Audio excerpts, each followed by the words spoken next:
কেউ ছালটা ছাড়িয়ে নিয়ে সিদ্ধ করছে, পাতাগুলো ছিঁড়ে শিলে পিষছে কেউ। কেউ বা ভাজছে গরম তেলে, খোস দাঁত হাজা চুলকুনিতে লাগাবে।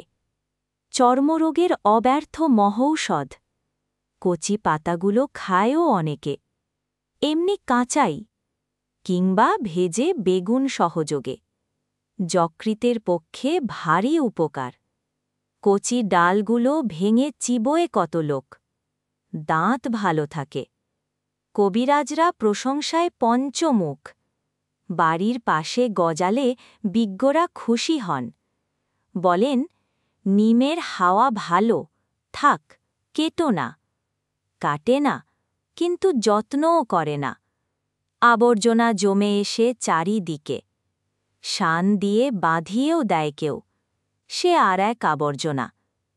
হঠাৎ একদিন একটা নতুন ধরনের লোক এলো।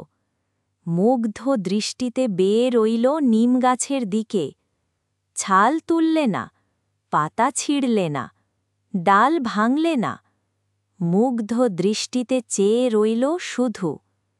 বলে উঠল, বাহ, কি সুন্দর পাতাগুলো, কি রূপ! থোকে থোকে ফুলেরই বা কি বাহার! এক ঝাঁক নক্ষত্র নেমে এসেছে যেন নীল আকাশ থেকে সবুজ সাগরে। বাহ! খানিকক্ষণ চেয়ে থেকে চলে গেল। কবিরাজ নয়, কবি। নিম গাছটার ইচ্ছে করতে লাগল লোকটার সঙ্গে চলে যায়, কিন্তু পারলে না। মাটির ভেতর শিকড় অনেক দূরে চলে গেছে। বাড়ির পিছনে আবর্জনার স্তূপের মধ্যেই দাঁড়িয়ে রইল সে। ওদের বাড়ির গৃহকর্ম নিপুণা লক্ষ্মী বউটির ঠিক এই দশা।